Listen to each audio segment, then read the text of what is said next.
옆사람과 같이 인사 한번 나눴으면 좋겠습니다. 메리 크리스마스 한번 인사해보죠. 예,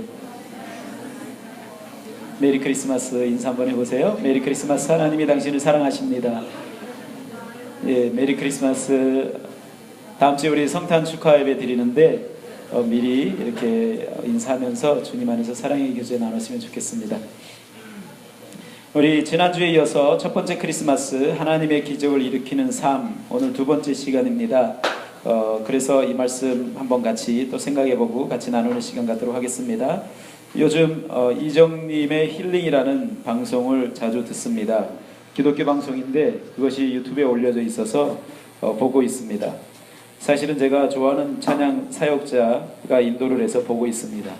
이정님 씨라고 제가 아주 좋아하는 찬양 사역자인데 이번에 방송을 하더라고요. 그래서 듣고 있습니다. 찬양 사역자들이 나와서 찬양도 하고 청취자의 사연도 나누면서 함께 기도도 하고 찬양도 하는 방송입니다.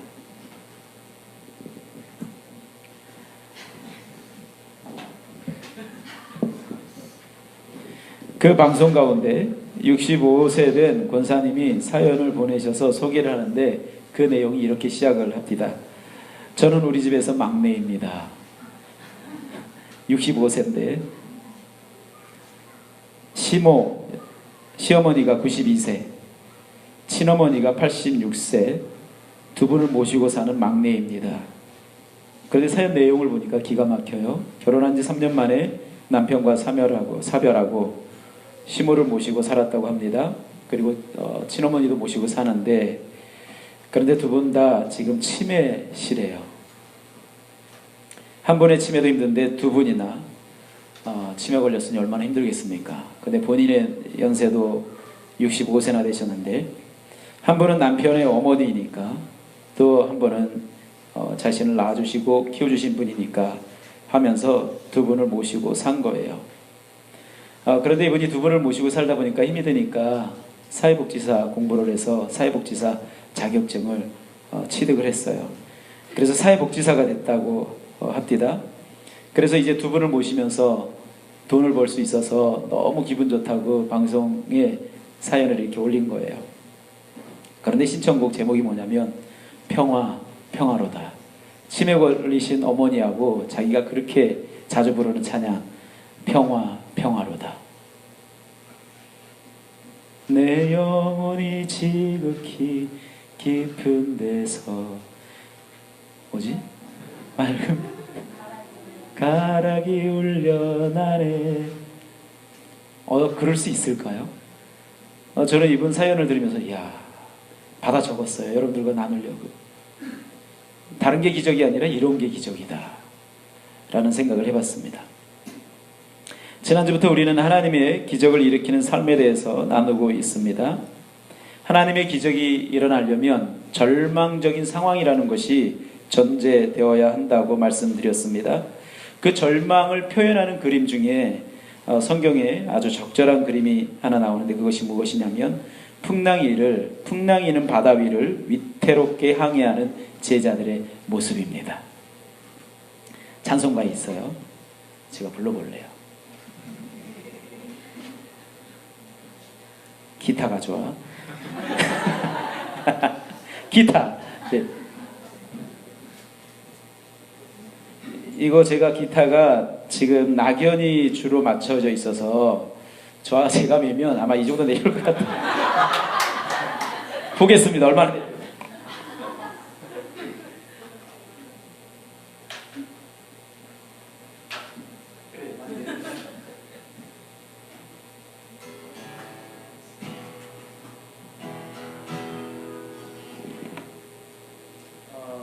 찬송가입니다. 여러분 아마 안 들어보신 분들이 많을 거예요. 찬송가 있는 거. 이게 절망 중에 있는 찬양이에요. 1절만, 이게 5절까지 있는 찬양인데 1절만 해보겠습니다. 깜깜한 밤 사나운 바람 불 때 만경창파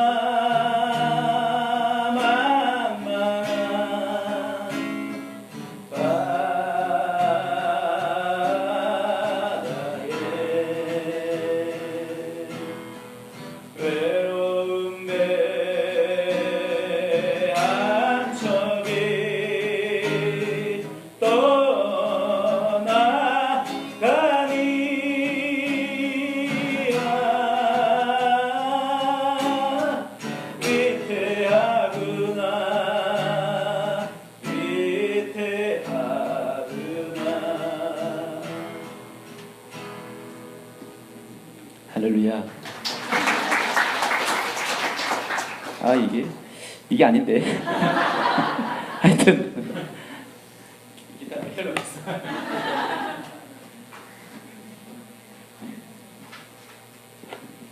성경에 하나님의 기적이 일어나려면 절망적인 상황이라는 것이 전제되어야 되는데, 절망을 표현하는 그림 중에 아주 적절한 그림이 이거인 것 같아요. 캄캄한 밤, 사나운 바람 불 때, 만경창파 망망한 바다에. 2절에는 비바람이 무섭게 몰아쳐 그 놀란 물 큰 파도 일 때에 저 뱃사공 어쩔 줄 몰라 하니 아 가련하구나. 이런 기적이 일어나기 위해선 이런 상황이 전제되어야 한다라고 말씀드렸습니다. 또 다른 그림도 있습니다. 밤새도록 그물질을 했지만 한 마리도 잡지 못한 채 허망하게 아침을 맞이하는 제자들이 있었어요. 그런 모습, 그렇게 기적은 절망의 밤 또는 오지 않았으면 하는 아침에 오는 것입니다. 헬라어로 시간이라는 말이 두 개의 단어가 있다고 말씀드렸습니다. 사계절이 이렇게 흘러가는 시간, 이것을 크로노스라고 말씀드렸었는데, 크로노스라고 하는 시간이 절망의 벽에 부딪혔을 때 카이로스가 임한다라고 말씀드렸습니다. 이 카이로스는 하나님이 임하는 시간, 하나님의 나라가 이 땅에 임하는 시간입니다. 하늘이 열리는 시간입니다. 이런 시간에 하나님의 기적은 일어난다라고 말씀드렸고, 두 번째 하나님의 기적은 순종하는 사람들에게 일어난다고 말씀드렸습니다. 사계절의 시간인 크로노스에서의 삶으로는 안 된다라는 절망 가운데 하나님만이 답이라는 것을 아는 사람, 그래서 주님이 말씀하시면 순종하겠습니다 라고 결단하는 사람을 통해 기적은 일어납니다. 이런 순종에 잘 보여주는 그림 한 컷 있습니다. 누가복음 5장 1절 이하에 보면 제자들이 밤새도록 그물질을 했습니다. 빈 그물로 아침을 맞이했습니다. 예수님께서 배에 오르셔서 말씀을 전하셨습니다. 그리고 예수님께서 그 배의 주인인 시몬 베드로에게 말씀하셨습니다. 깊은 데로 가서 그물을 내려 고기를 잡으라고. 그때 이 시몬이 뭐라고 고백을 하냐면, 밤새도록 한 마리도 잡지 못했지만 말씀에 의지하여 내가 그물을 내리겠습니다. 기적은 그렇게 일어나는 거예요. 밤새도록 한 마리도 잡지 못한 그 허망한, 한 마리도 잡지 못한 채 맞이하는 그 허망한 아침, 그러나 하나님이 말씀하시면, 그리고 그 말씀에 순종하면 기적은 일어납니다 라고 믿는 그 사람을 통해서 기적은 일어난다. 또한 하나님의 기적은 하나님의 은혜, 긍휼로 인해서 일어난다라고 지난주에 말씀드렸습니다. 하나님의 긍휼을 보여주는 그림 가운데 한 가지는 하나님께서 마리아에게 잉태하신 사건이다 라고 말씀드렸습니다. 이렇게까지 해야 될 정도로, 이렇게까지 하지 않으면 안 될 정도로 불쌍히 여기시는 그 하나님, 그 불쌍히 여기시는 하나님으로 말미암아 기적은 일어난다라고 말씀드렸습니다. 그렇다면 하나님은 하나님의 기적을 일으키는 삶, 하나님 자신이 그 기적을 일으키는 삶은 하나님은 가능하신데, 다시 말씀드리면 하나님은 준비되어 있으신데 기적을 일으키시기에 여러분은 어떠신가요? 하나님은 기적을 일으키시기에 다 준비되어 있는데 여러분들은 어떠세요? 절망적인 상황도, 그리고 하나님의 긍휼도 준비되어 있는데 여러분들은 어떠세요? 하나님의 기적을 일으키는 데 있어서 내가 준비해야 할 것은 순종이라고 말씀드렸습니다. 그렇다면 기적을 일으키시는 통로인 순종, 이 순종은 어디로부터 오는 것일까요? 바로 신뢰입니다. 그분을 신뢰하기 때문에 우리가 순종하는 거죠. 그래서 오늘의 주제는 신뢰입니다. 하나님을 믿는 것. 이거 한번 같이 나눠보겠습니다. 하나님을 신뢰하려면 먼저 알아야 될 것 첫 번째가 있는데, 하나님을 신뢰하는데 방해자가 있음을 알아야 된다. 나 하나님 믿습니다 라고 할 때 내 믿음이라는 것이 저절로 이렇게 자라나는, 어떤 환경이나 어떤 상황에 따라서 내 믿음이 저절로 반응하게 되어 있지 않습니다. 믿음이라는 것은 내가 애써야 돼요. 그리고 놀랍게도 어떤 상황, 어떤 환경이 연출될 때 내가 믿음으로 애쓰려고 할 때 방해하는 어둠의 세력들이 존재한다는 걸 알아야 돼요. 하나님의 기적의 사이클은 긍휼, 절망, 신뢰, 순종, 기적, 이런 사이클로 돌아갑니다. 그렇다면 하나님의 기적들이 일어나는데 사탄이 가만히 있을까요? 방해한다 이 말입니다. 어둠의 세력들의 역할은 이 사이클을 깨트려서 기적이 일어나지 못하게 하는 거죠. 그렇다면 사탄이 깨트릴 수 있는 기적의 사이클은 어떤 것일까요? 다시 한번 말씀드려 볼게요. 하나님의 긍휼, 이거 사탄이 깨트릴 수 있나요? 그리고 절망적인 상황, 이거 사탄이 깨트릴 수 있나요? 아니, 오히려 그쪽으로 몰아가죠. 왜 몰아가는지 좀 이따 설명해 드리겠습니다. 그리고 여러분, 하나님께서 기적을 일으키시는 데 있어서 어둠의 세력이 그걸 막을 수 있나요? 못 막습니다. 그렇다면 여러분, 어둠의 세력들이 공격할 수 있는 타겟은 무엇이냐면 하나님을 신뢰하고 순종하는 영역입니다. 하나님은 기적을 일으키시기에 충분히 준비되어 있는데 우리들은 준비되어 있냐고요. 우리가 준비해야 될 영역은 무엇이냐면 신뢰하는 것, 그리고 순종하는 것이다. 이 중에 사단이 깨트릴 수 있는 부분은 하나님을 신뢰하고 순종하는 영역입니다. 특별히 이 순종을 못하게 하기 위해서는 하나님을 신뢰하는 영역을 공격합니다. 하나님을 신뢰하지 못하면 자동으로 순종하지 아니하고 자동으로 불순종하기 때문에 그렇습니다. 하나님을 신뢰하지 않으면 순종하지 않습니다. 하와를 공격할 때 먼저 하나님을 신뢰하지 못하게 합니다. 첫사람 아담과 하와, 하나님께서 아담에게 명령하셨죠. 에덴 동산에 있는 모든 실과는 먹어도 되지만 선악과는 먹지 마라. 먹으면 정령 죽으리라. 반드시 죽게 된다 라고 말을 했다 이 말이에요. 그런데 이 말을 아담이 하와에게 전달했을 거예요. 그리고 하와가 그 말을 알고 있었어요. 그리고 이 하와가 어느 날 이 선악과 주변에 어슬렁거렸어요. 이 기회를 보고 사단이 뱀을 통해서 하와를 유혹을 하기 시작해요. 하나님이 이 에덴 동산에 있는 모든 실과들 먹지 말라고 하더냐? 물어볼 때 하와가 뭐라고 말하냐면, 아니, 다 먹어도 되는데 이 선악과만은 먹지 말라 그랬어. 먹으면 죽을까 한다고 말씀했어, 하나님이. 사단이 뭐라고 그랬냐면 그 말을 바로 받아서, 아니야, 먹어도 돼. 절대 죽지 않아. 그럼 여러분, 하나님은 먹으면 죽는다 그랬어요. 그런데 사단은 절대 죽지 않는다 그랬어요. 하나님은 반드시 죽는다 그랬고 사단은 반드시 죽지 않는다 그랬어요. 그런데 이 하와가 사단을 신뢰를 해요. 하나님을 신뢰하는 걸 스탑을 하고 사단을 신뢰해서 그걸 따먹어요. 그래서 죄가 이 세상 가운데 들어오는 거예요. 여러분, 어둠의 세력은 한결같이 우리들을 통해서 역사하는 그런 부분들이 어떤 것이냐면 하나님을 신뢰하지 못하게 하는 거예요. 사람마다 절망적인 상황 가운데 들어가면 반응이 제각기 달라요. 어떤 이는 정말 하나님만 실하게 의지하며, 이분처럼, 이 권사님처럼 얼마나 절망적인 상황이에요. 남편이 3년 만에 죽고 결혼한 지 3년 됐는데 죽었어요. 근데 시모를 모시고 평생 사시고, 평생. 치매 걸린 노모 2분 모시고 평생 사세요. 여러분, 이런 절망적인 상황 가운데 들어가면 정말 하나님을 의지하고 하나님 바라보고 나가는 사람이 있어요. 평화 평화로다 외치면서. 그 과정이야 물론 있지만 결과적으로는 주님 바라보고 주님 의지하며 나가는 사람이 있다 이 말입니다. 그런데 어떤 사람은 절망적인 상황 가운데 들어가면 하나님을 믿지 못하고 떠나는 사람이 있어요. 하나님 없어 라고 생각한다 이 말이죠. 고난이 오면, 고통이 오면, 시험이 오면 하나님 없어 라고 생각하고 떠나는 사람들이 있다 이 말입니다. 또 어떤 사람들은 절망, 고난, 아픔이 오면 세상으로 나가지도 못하고 하나님 앞으로도 깊숙이 나가지도 못한 채 그냥 어중간한 상태에서 그렇게 살아가는 사람들도 있습니다. 그래서 아픔을 안고 신음하며 핑계대며 사는 사람들. 여러분, 사람들이 이렇게 절망, 고난, 고통 가운데 들어가게 되면 약해집니다. 연약해진 상태에서 하나님을 바라보면 하나님의 음성이 들리기 시작합니다. 그러면 그 연약이 하나님이 일하시는 통로가 됩니다. 연약한 상태에서 하나님 바라보면 하나님의 음성이 들리고 하나님이 일하시는 통로가 돼요.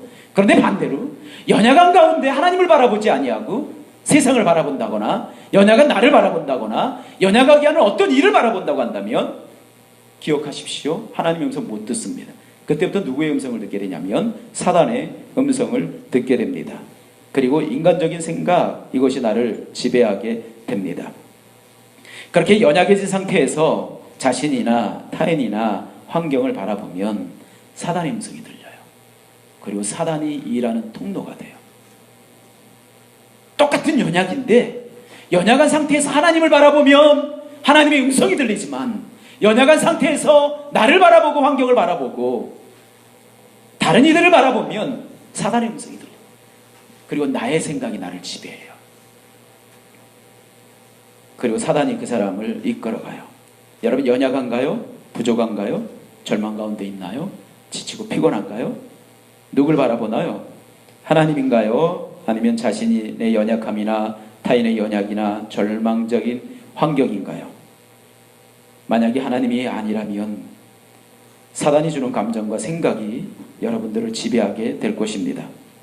그것이 내 생각처럼 머릿속에 둥둥 떠다니게 될 거예요. 자기 자신을 비롯해서 온갖 사람들의 연약함이 부정적인 것으로 해석될 거예요. 평강 없어요. 평화 노래할 수 없어요. 찬양할 수 없어요. 짜증나고 원망하고 불평하게 될 거예요.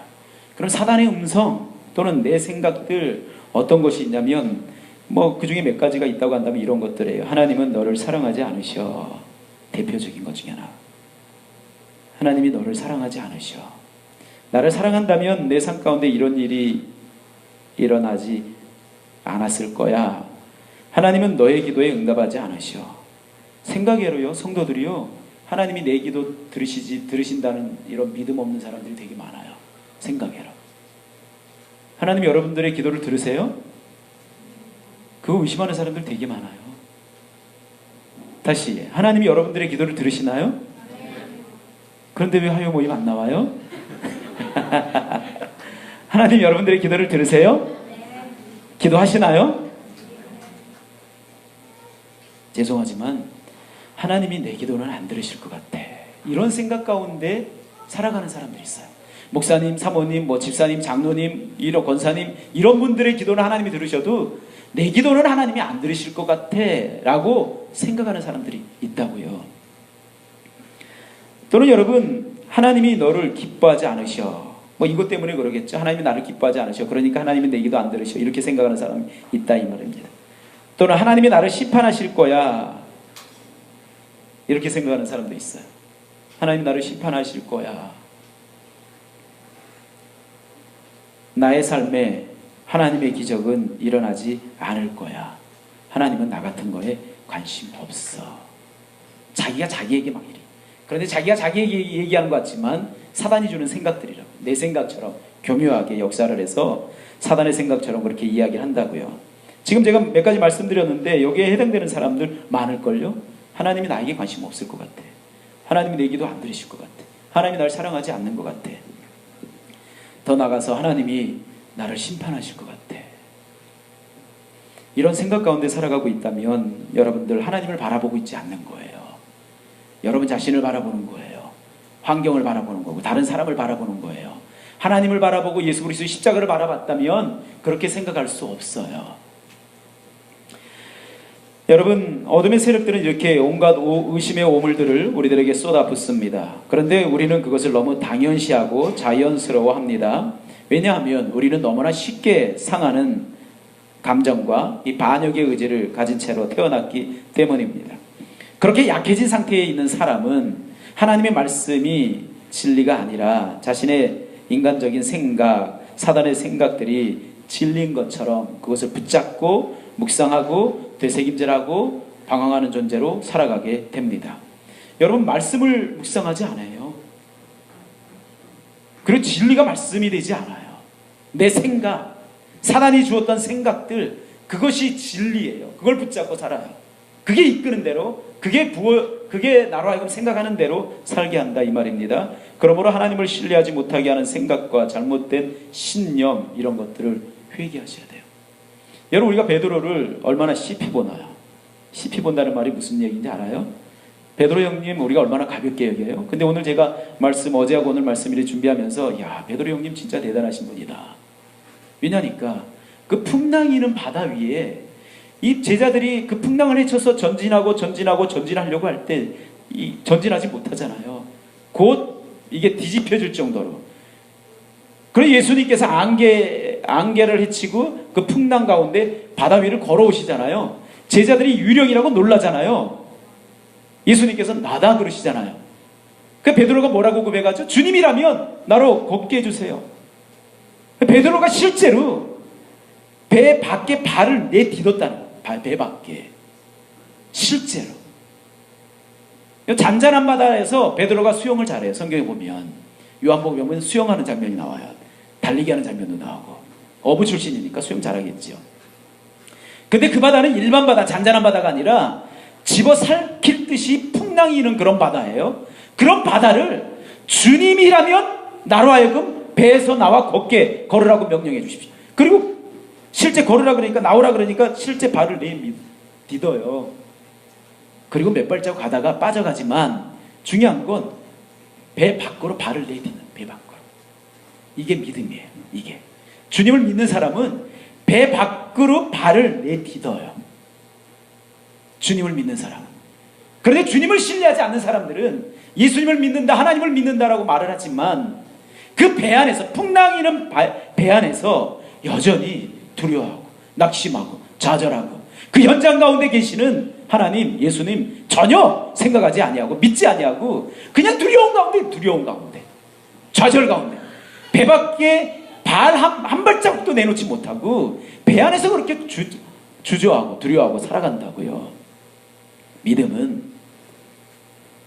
배 밖으로 발을 내딛는 거예요. 배 밖으로.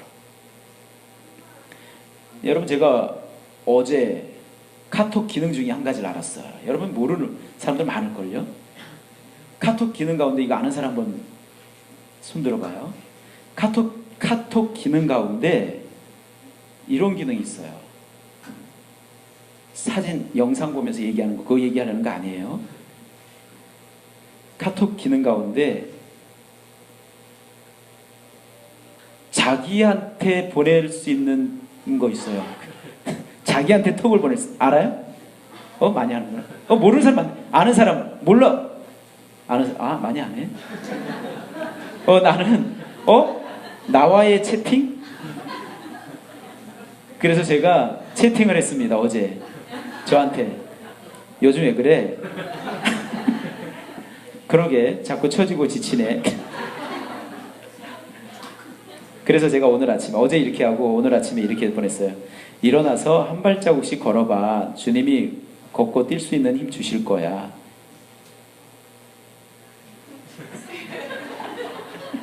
옆 사람에게 얘기해 주세요. 요즘 왜 그래?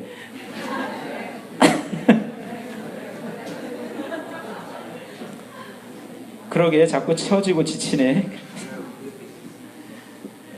여러분, 찬양 가운데 일어나 걸어라 찬양 있죠? 주가 새 힘을 주리니. 일어나 걸어야 새 힘을 주죠. 주저앉아 있는데 어떻게 새 힘을 주세요? 일어나 걸어야 주님이 새 힘 주세요. 배 밖에 발을 내딛어야 걸을 수 있는, 바다 위를 반석처럼 걸을 수 있는 힘을 주시죠. 배 안에서 두려워요, 풍랑 잠잠케 해주세요, 이러고 있으면 안 된다, 이 말입니다. 믿음이라는 건 걷는 거, 주저앉아 있는 게 아니라 걷는 거다. 근데 어둠의 세력은 주저앉아 있으라고. 너 계속 지쳐 있어, 계속 연약한 채로 있어, 계속 너만 묵상해, 환경만 묵상해, 다른 사람만 묵상해, 그리고 그렇게 연약한 채로 그런 부정적인 마음 가지고 그렇게 살아가. 사단은 계속해서.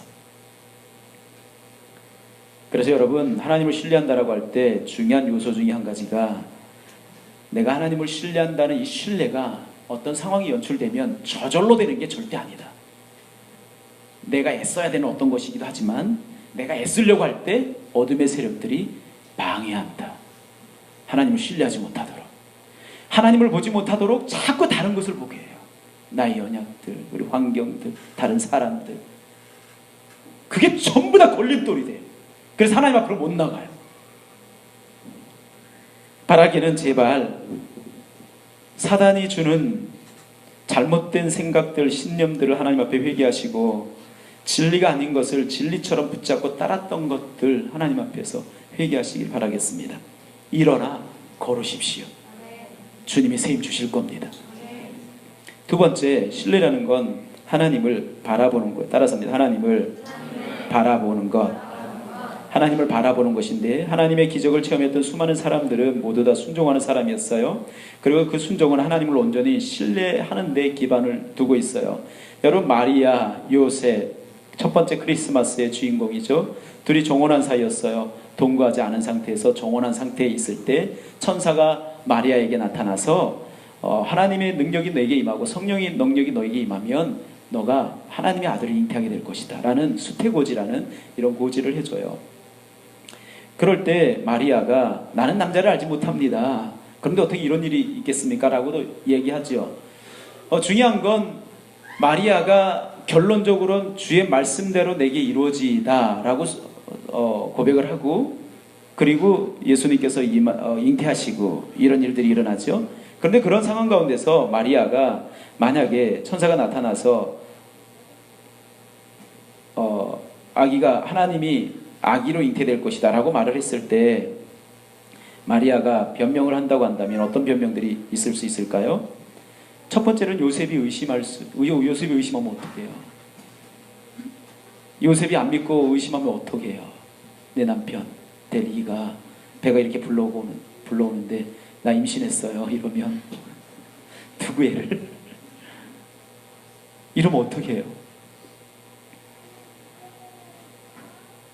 그리고 정혼한 상태인데 결혼도 하지 않았는데 신혼의 즐거움은 그냥 다 날아간 거야. 결혼 전부터 배가 이렇게 불러오기 시작하니까 신혼의 즐거움은 물거품 된 것이고, 그리고 마리아와 요셉이 결혼했다고 한다면 나름대로의 어떤 출산 계획들이 있지 않겠어요? 그런데 그것과 전혀 상관없이 갑자기 출산을 해야 되는 이런 상황 가운데 놓이게 되고, 그리고 마리아 같은 경우 결혼하면 결혼 전에 우리 자매들이 하는 것 있죠? 날씬하게 해서 예쁜 드레스 입고 이런 거 하고 싶어 하잖아요. 마리아 결혼해야 되는데 몸매가 벌써 망가지기 시작하면 나 이런 거 싫어요. 내 몸매 망가지는 것도 싫고 신혼의 즐거움을 잃어버리는 것도 싫고 요셉에게 의심받는 것도 싫어요. 그래서 하나님의 뜻은 고맙지만 나 그렇게 하지 않을래요 라고 말할 수도 있겠죠. 그런데 마리아가 그렇게 핑계대지 않아요. 주의 말씀대로 되어지이다. 순종해요. 그런데 그 순종이 어디서 나온 거라고요? 일상생활 속에서 평소에 하나님과 교제했던 신뢰관계가 형성되었던 거기서 그 순종이 나오는 거예요. 그래서 여러분 이 자리에서 내가 아무리 하나님을 사랑합니다, 내 하나님 앞에 순종하며 살아가겠습니다 아무리 말을 해도 일상 삶 속에서 내가 정말 작은 일에부터 하나님 앞에 순종하는 일, 하나님을 신뢰하는 일에 훈련이 되어 있지 않으면 정말 막상 기적이 일어날 그런 일들 앞에 하나님이 요구하시는 순종 요구하실 때 그 못할 때가 많이 있다 이 말이에요. 여러분 요셉도 마찬가지예요. 요셉이 꿈을 꾸죠. 마리아 데려오기를 무서워하지 말라라고 말을 하죠. 임신한 걸 알고 이제 정리하려고 하니까. 그런데 요셉도 변명할 수 있겠죠. 어떤 변명이 있죠? 여러분 꿈을 신뢰할 수 있겠어요? 꿈인데 하나님 이거 악한 꿈이죠. 그리고 이건 아니야. 이거 내가 지금 내가 괜히 마리아를 의심하고 있는 거야 라고 생각할 수도 있고, 꿈이니까 다시 생각할 수도 있고, 또는 꿈이니까 그냥 무시하고 지나갈 수도 있는데 요셉이 그렇게 하지 않아요. 그리고 마리아를 의심하지도 않고요. 그 의심이 평생 갈 수도 있고 굉장히 큰 고통 가운데 살아갈 수도 있는데 마리아를 데려옵니다. 그리고 예수님 탄생하기 전까지 같이 동거하지 않습니다. 여러분 그렇게 할 수 있었던 이유는, 그렇게 순종할 수 있었던 이유는 요셉도 역시 하나님을 신뢰했기 때문입니다. 그렇게 신뢰했다는 말은, 그렇게 큰 일에 신뢰했다는 말은 평소 작은 일에 일상생활 속에서 하나님과 동행하는 삶, 하나님을 신뢰하는 이런 삶이 요셉에게 있었다라는 거죠. 그래서 여러분 저와 여러분들에게 하나님의 기적이 일어나려면 매일의 삶 속에서 신뢰하는 삶, 이것을 살아가야 된다. 그러면 순종은 자연스럽게 일어난다라는 것입니다. 여러분 믿음하면 우리들이 아는 믿음의 조상이라는 사람이 있습니다. 아브라함입니다.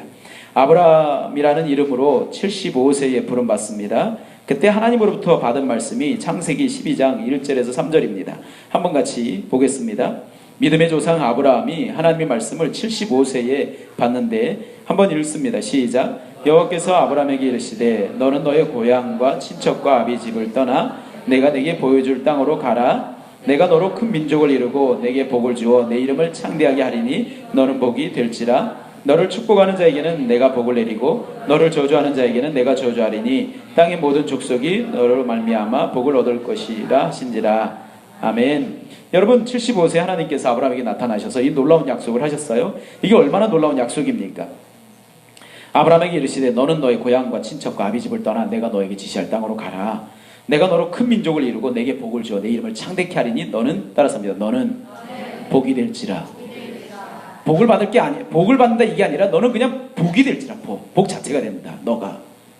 그래서 사람들이 너를 축복하면 사람들이 복을 받고 사람들이 너를 저주하면 복을 저주한 것이 되기 때문에 저주를 받게 될 것이다. 이 얼마나 놀라운 약속입니까? 이 약속의 말씀을 받고 아브라함이 어떻게 했습니까? 창세기 12장 4절 한번 읽어봅니다. 시작. 이 아브라함이 여호와의 말씀을 따라갔고 롯도 그와 함께 갔으며 아브라함이 하란을 떠날 때 75세였더라. 말씀을 따라갑니다. 5절 말씀 한번 보겠습니다. 5절 시작. 아브라함이 그의 아내 사레와 조카 롯과 하란에서 모은 모든 소유와 얻은 사람들을 이끌고 가나안 땅으로 가려고 떠나서 마침내 가나안 땅에 들어갔더라. 아멘. 마침내 가나안 땅에 들어갔다. 이 마침내라는 표현이 아주 좋죠. 결국 하나님이 하셨다는 것인데 여러분 아브라함이 75세에 부름받습니다. 그 부름받은 그 장은 창세기 12장에 있습니다. 그리고 12장에서 약속받고 가나안 땅에 들어갔는데 그대로 약속이 이루어졌나요? 12장에서 약속이 이루어진 것이 아니라 22장에서 약속이 이루어지고 확증을 받죠. 그때 아브라함의 나이가 대략 110에서 한 120세 사이 정도 봅니다. 75세에 부름받아서 약속받아서 그 약속의 확증을 받은 때가 110에서 120세 정도 되었다. 한 30년 적어도 한 30년에서 한 35년 정도 사이 정도 됐을 것 같은데 약속받은 지 받고 난 다음에 그런 시간이요.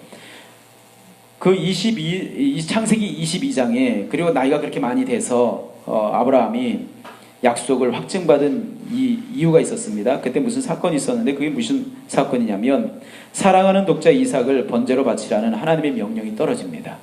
그래서 아브라함이 바로 순종을 합니다. 3일길을 걸어서 모리아산에 도착한 후에 아들에게 나무찜을 지고 올라가게 하고 자신은 한 손에 칼을 들고 한 손에 불을 들고 올라갑니다. 그때 아들 이삭이 묻습니다. 아버지, 불도 있고 나무도 있고 칼도 있는데 하나님께 바칠 제물은 어디 있습니까? 그때 아브라함이 이야기합니다. 너다. 그렇게 얘기하지 않았어요? 예, 하나님이 준비하실 거야. 그리고 장소에 도착해서 제단을 만들고 아들을 잡습니다. 잡으려고 할 때 하나님께서 천사를 통해서 막으시죠. 그리고 아브라함의 말처럼 하나님이 준비하신 수풀에 걸린 산양을 잡아다가 제사를 드립니다. 75세 때 창세기 12장에서 약속하시고 그 약속이 만약에 이루어졌으면 어떻게 됐을까요?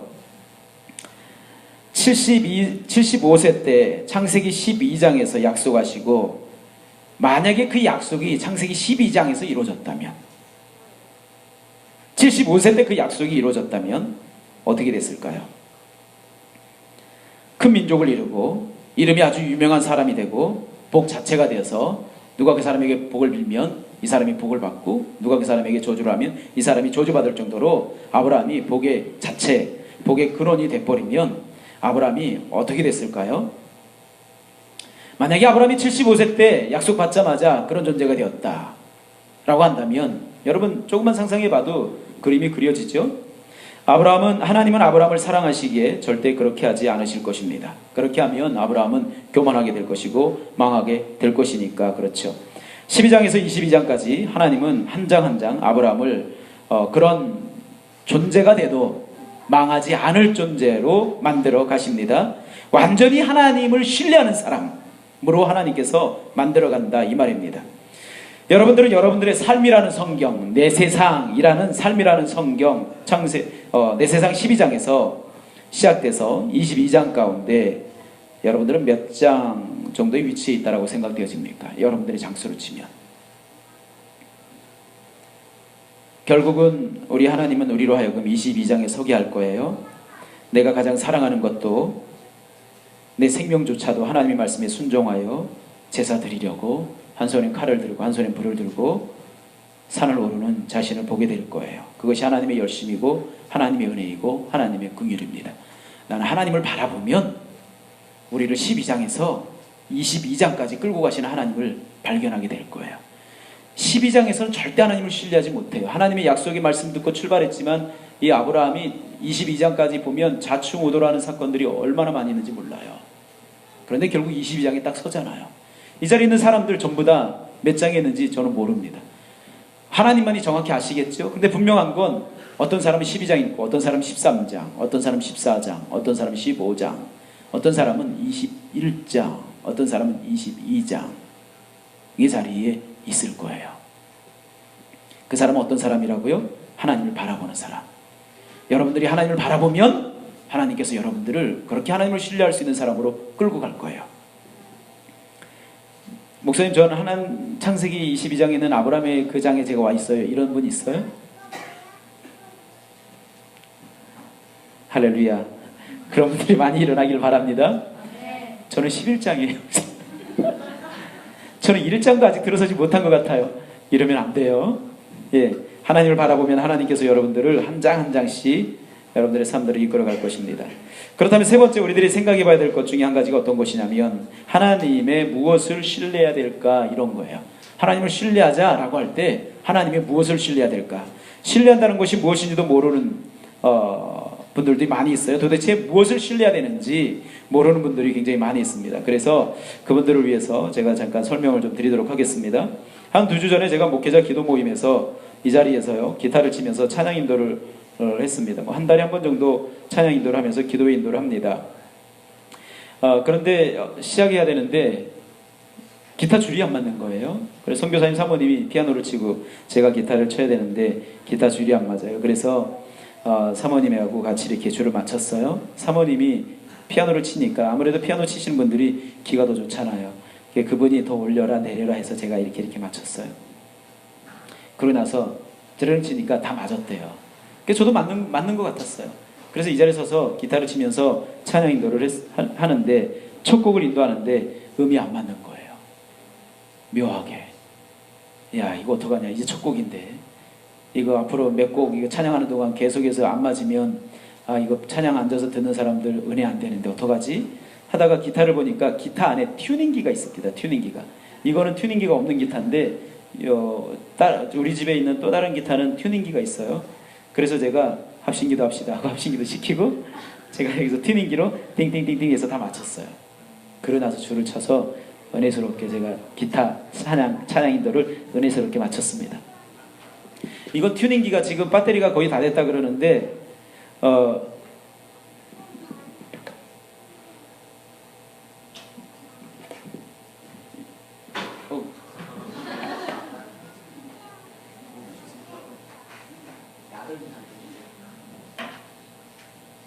이거 한번 줘봐.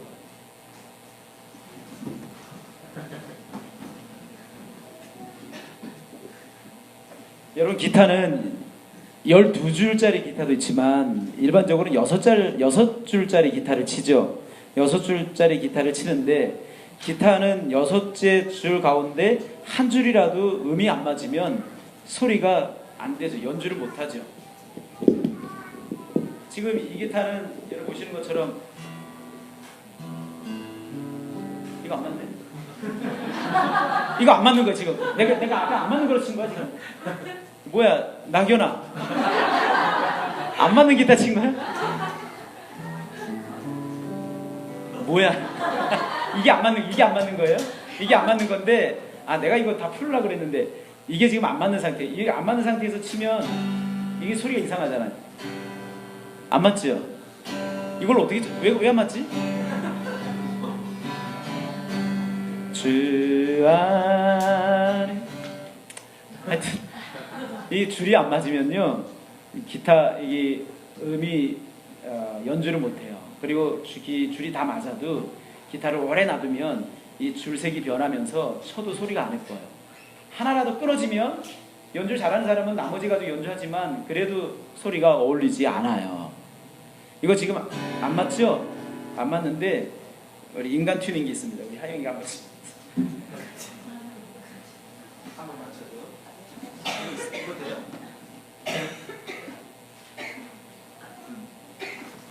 내가 튜닝기를 안 써봤는데 다 안 맞구나. 됐어. 이거 이제 튜닝기로 맞추면 되는데 시간 좀 걸리니까. 기타는 6줄이 있어서 그 6줄이 서로 조화를 이루면서 소리를 내죠. 여러분 저 드럼도 조율해야 된다는 거 알아요? 드럼도 톤별로 계명이 있어요. 그래서 그 계명에 맞게 조율을 해줘야 돼요. 우리들의 이 믿음이라는 것, 이것도 조율이 좀 필요하다라는 생각을 해봐요. 그걸 제가 조율을 해야 되는데 그 조율, 기타에게 6개의 줄이 있는 것처럼 신뢰하는 것에도 6개의 줄이 있다라는 생각을 해봅니다. 그것이 무엇이냐면 시편 23편 1절에서 6절까지입니다.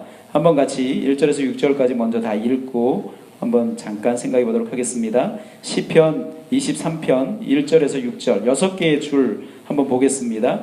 시작. 여호와는 나의 목자시니 내게 부족함이 없으리로다. 그가 나를 푸른 풀밭에 누이시며 쉴만한 물가로 인도하시는도다. 내 영혼을 소생시키시고 자기 이름을 위하여 의의 길로 인도하시는도다. 내가 사망의 음침한 골짜기로 다닐지라도 해를 두려워하지 않을 것은 주께서 나와 함께 하심이라. 그가 나를 안위하시나이다. 주께서 내 원수의 목전에서 내게 상을 베푸시고 기름을 내 머리에 바르셨으니 내 잔이 넘치나이다. 내 평생의 선하심과 인자하심이 반드시 나를 따르리니 내가 여호와의 집에 영원히 살리로다. 아멘. 시편 23편은 프리드먼이라는 사람이 시편 23편을 모두 다 과거형으로 읽어도 좋고 현재형으로도 읽어도 좋고 미래형으로도 읽어도 좋다고 이야기를 했어요. 그래서 어떤 사람은 아침에는 미래형으로, 점심에는 현재형으로, 저녁에는 과거형으로 읽기도 한다라고 합니다. 시편 1편에서 150편 가운데 가장 많은 사랑을 받고 있는 시가 시편 23편입니다. 시편 23편으로 만들어진 노래가 수백 편이 돼요. 여러분들 기억나는 노래 빨리 말해봐요. 여호와는 나의 목자시니 내가 부족함이 없으리로. 이거 어린이주일학교 찬양인가? 이거부터 시작해서 주는 나를 기르시는 목자요 나는 주님의 귀한 어린 양. 이 찬양도 있죠. 또 복음송 가운데 주 나의 목자 나 주의 어린 양 그 사랑은 내 기쁨. 이것도 있고 여호와 나의 목자 내게 부족 없네. 이 찬양도 있고 아주 유명한 찬양 또 하나 있습니다. 여호와는 나의 목자시니 내게 부족함이 없으리로다. 또 하나 있죠. 여러분들이 좋아하는 선하신 목자 날 사랑하는. 이런 식으로 이 시편 23편이 수백 곡이 만들어졌대요. 수백 곡이. 그러니까 여러분 우리가 하나님을 신뢰한다라고 할 때 무엇을 신뢰해야 될까요? 어떤 부분을 신뢰해야 될까요? 그 6개의 줄 가운데 하나라도 느슨해지거나 하나라도 끊어지면 제대로 하나님을 신뢰하는 게 못 돼요. 그래서 좌절하고 낙심하고 환경 바라보고 다른 사람 바라보고 자기 자신의 연약함 바라보고 넘어진다고요. 그래서 배 밖에 한 발자국도 나가질 못해요. 배 안에서 절망하고 좌절해요. 예수님이 그 현장 가운데 있는데 말이에요. 그래서 여러분 시편 23편 1절에서 6절까지 6개의 줄이 나오는데 첫째 줄 1절입니다. 여호와는 나의 목자시니 내가 부족함이 없으리로다. 아멘. 하나님이 아버지이시고 목자이심을 믿는 것. 그 믿음 있나요? 내가 양인 것을 믿는 것. 하나님이 나의 목자입니다. 그 말은 내가 양입니다라는 말이죠. 하나님이 나의 아버지입니다. 나의 목자입니다. 나는 하나님의 자녀입니다. 나는 양입니다. 라고 믿는 것. 이 믿음이 첫째. 그리고 두 번째, 그가 나를 푸른 풀밭에 누이시며 쉴만한 물가로 인도하시는도다. 아멘. 날 향한 선하신 계획이 있음을 믿는 것. 푸른 초장 쉴만한 물가로 인도하는 데 있어서 계곡을 지날 수도 있고요. 마른 땅을 지날 수도 있어요. 물이 없는 길을 지날 수도 있어요. 햇볕이 쨍쨍 내리쬐는 그런 길도 지나갈 수도 있어요. 그런데 결국은 푸른 초장 쉴만한 물가로 하나님이 인도하신다. 왜? 그분이 목자가 되시고 아버지가 되시니까. 할렐루야. 네. 여러분께 하나님이 여러분들을 향한 선하신 계획 가지고 계신다. 이거 믿나요? 이거 안 믿는 사람들 많아요. 생각외로. 할렐루야. 믿으시기 바랍니다. 아멘. 하나님이 여러분들을 향한 놀라운 계획들 가지고 계세요. 셋째 줄 3절입니다. 제가 읽겠습니다. 내 영혼을 소생시키시고 자기 이름을 위하여 의의 길로 인도하시는도다. 아멘. 나를 회복시키시고 치료하시는 분, 그분. 하나님의 이름을 위하여 의의 길로 인도한다는 말은 하나님의 이름으로 만약에 여기다가 뭐를 썼다 그러면 여기에 내 사인 딱 들어가잖아요. 그런 것처럼 하나님이 우리들의 인생, 우리들의 삶, 우리들의 마음 가운데 하나님의 이름으로 사인을 해서 우리를 인도해 가신다. 이 말이에요. 하나님이 우리 삶을. 여러분들이 지금 낙심하고 좌절하고 있나요? 우리 하나님은 바라보고 하나님 의지하고 하나님 신뢰하면 하나님께서 여러분들을 회복하시고 치료하실 거예요. 하나님의 이름을 걸고 말이에요. 하나님의 이름이 여러분들의 마음 가운데 사인되어 있다니까요. 도장으로 꽝 찍혀 있다고요. 그리고 여러분 네 번째 줄이 있습니다. 한번 다 같이 읽어보겠습니다. 시작. 내가 사망의 음침한 골짜기로 다닐지라도 해를 두려워하지 않을 것은 주께서 나와 함께 하심이라. 주의 지팡이와 막대기가 나를 안위하시나이다. 아멘. 여러분 사망의 음침한 골짜기로 다닐지라도 이 해를 두려워하지 않을 것은 주께서 나와 함께 하심이라. 하나님이 나와 함께 하신다는 믿음. 아버지 되시고 목자 되신 그분이 나와 함께 하신다는 믿음. 그래서 내가 언제든지 그 아버지 이름을 부르고 목자의 이름을 부르면 그분이 뛰어오신다는 믿음, 그분이 대답하신다는 믿음. 그래서 사망이 음침한 골짜기도 통과할 수 있다는 이 믿음. 다섯째 줄 5절입니다. 주께서 시작. 주께서 내 원수의 목전에서 내게 상을 차려주시고 기름을 내 머리에 부으셨으니 내 잔이 넘치나이다. 아멘. 여러분 주께서 내 원수의 목전에서 내게 상을 차려주시고, 이 말은 잔치상을 차려주신다 이 말이에요. 그리고 머리에 기름을 부으셨다 이 말은 유대인들은 잔치집에 오면 머리에 이렇게 기름을 붓죠. 그래서 잔치집을 표현하는 거예요. 전부 다요. 내 잔이 넘치나이다 이 말은 풍성한 잔치를 말해요. 우리 하나님께서 우리들로 하여금 승리를 주실 것이다. 지금 내가 좌절하고 낙심하고 연약 가운데 있할지라도 믿음으로 뭘 보라고요? 승리를 바라보라고요. 하나님이 내 인생 가운데 잔치를 계획하고 계시다. 풍성한 잔치를. 내 머리에 기름을 부으실 것이다. 원수의 목전에서 만찬을 우리 주님께서 행하실 것이다. 여러분 여섯 번째 줄이 있습니다. 6절 시작. 내 평생의 선하심과 인자하심이 반드시 나를 따르리니 내가 여호와의 집에 영원히 살리로다. 아멘. 여러분 천국에 대한 약속, 그리고 내 평생의 선하심, 이 말은 하나님이 내 삶 가운데 선하게 역사하실 것이다 이 말이고, 인자하심이 반드시 나를 따른다 이 말은 하나님의 은혜와 긍휼의 풍성하신 사랑이 따르는 삶이 될 것이다 이 말이에요. 여러분 이 시편 23편은 다윗이 기록을 한 거죠. 다윗이 기록을 했는데 여러분 아는 것처럼 이 다윗은 기가 막힌, 인간이 경험할 수 있는 기가 막힌 일들을 다 경험했던 사람이에요. 하나님을 믿는 사람에게 좋은 일만 일어날 것이라는 말이 아니에요. 다윗의 삶을 보면 어처구니 없는 일, 억울한 일, 사랑하는 아들, 그리고 부하들, 충성했던 왕에게도 배신당했던 일도 경험했던 사람이에요. 나쁜 일들이 다윗의 삶에 있었어요. 그럼에도 그렇게 고백하는 것은 하나님의 선하심과 인자심이 그의 삶을 따라가서 결국은 모든 것을 선으로 바꿀 것이다. 다윗 가운데 배신당함들이 얼마나 많이 있었는지 몰라요. 다윗 삶 가운데 다윗의 연약도 있었고요, 그리고 배신들도 있었고요. 그 배신이 사랑하는 아들의 배신도 있었다 이 말이에요. 그렇게 충성했던 왕에게도, 어떻게 보면 장인어른이죠. 장인어른에게도 배신당했던 이런 경험이 있었던. 그런데 이렇게 고백할 수 있는 것, 내 평생의 선하심과 인자심이 반드시 나를 따르리니, 이 말은 내 삶 가운데 아무리 좋지 않은 일들이 일어나도 결국에 하나님의 선과 하나님의 인자심으로 말미암아 승리하게 될 것이다 이 말이에요. 그리고 결국은 우리 하나님 아버지 집에 영원히 살게 될 것이다 이 말이에요. 그래서 옛날 찬양 가운데 이런 찬양이 있어요. 여기 밴쿠버에 사는 사람들이 이 찬양 좋아할지 모르겠어요. 저가 삼간도 나는 만족하네, 값진 재물도 내겐 없지만. 이거 여러분 해당돼요?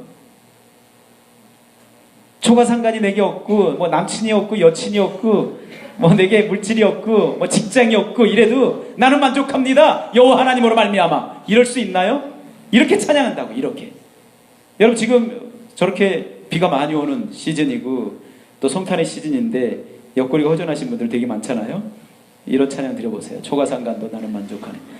값진 재물도 내게 없지만 초가상간도 나는 만족하네. 남친 여친 내게 없지만 알았지 지연아? 예, 아멘 하려다가 아멘을 못하고 있어 지금. 로마서 8장 28절 다 같이 읽어봅니다. 로마서 8장 28절 시작. 우리가 알거니와 하나님을 사랑하는 자 곧 그의 뜻대로 부르심을 입은 자들에게는 모든 것이 합력하여 선을 이루느니라. 아멘. 믿으시나요? 네. 모든 것이 합력하여 선을 이루시는 하나님. 이유는 뭐냐면 하나님의 인자와 선이 우리를 추적하기 때문에, 우리를 따르기 때문에, 그리고 결국 우리가 하나님 나라에서 영원토록 우리 하나님 앞에서 살게 될 것이기 때문에 이 6줄 가운데 하나라도 끊어지면 또는 느슨해지면 그리고 사용하지 않아서 녹이 슬면 신뢰라는 음악이 연주가 안 돼요. 신뢰라는 음악이 연주가 돼야 하나님의 기적이 이 땅 가운데 임하는데 신뢰라는 음악이 연주가 안 돼요. 이 6줄 가운데 하나라도 문제가 생기면. 그래서 여러분 이 6줄을 한번 점검해 보시기 바랍니다. 그래서 신뢰를 여러분들의 삶으로 연주해 가시기 바랍니다. 결론을 내리겠습니다. 하나님을 신뢰하십시오. 하나님을 신뢰하지 못하게 하는 사단의 공격이 있음을 아십시오. 하나님을 신뢰한다는 것이 어떤 상황이 벌어지면 저절로 믿음이 일어나는 게 절대 아니다 그랬죠. 내가 애를 써야 돼요. 그리고 애쓸 때 어둠의 세력이 방해한다는 것 아시고 믿음으로 더욱더 반응하시길 바라겠고요. 매일의 관계 속에서 신뢰와 순종의 훈련을 살아가야 합니다. 창세기 12장에서 22장까지 내가 지금 13장이 있을 수 있고 어떤 사람은 17장이 있을 수도 있어요. 어떤 사람은 21장 끝절에 있는 사람도 있어요. 곧 22장 넘어가는 사람도 있어요. 매일 하나님을 신뢰하는 삶을 사십시오. 그리고 하나님을 신뢰한다는 것이 무엇인지, 무엇을 신뢰한다는 것인지를 잊지 말고 시편 23편을 묵상하고 붙잡고 의지하며 나가게 되기를 바라겠습니다. 마지막으로 이사야서 49장 15절 말씀 읽고 찬양드리고 같이 기도하겠습니다. 이사야서 49장 15절 시작. 여인이 어찌 그 젖먹는 자식을 잊겠으며 자기 태에서 난 아들을 긍휼히 여기지 않겠느냐. 그들은 혹시 잊을지라도 나는 너를 잊지 아니할 것이라. 아멘. 다시 한번 우리 읽는 동안 찬양팀 나오겠습니다. 시작.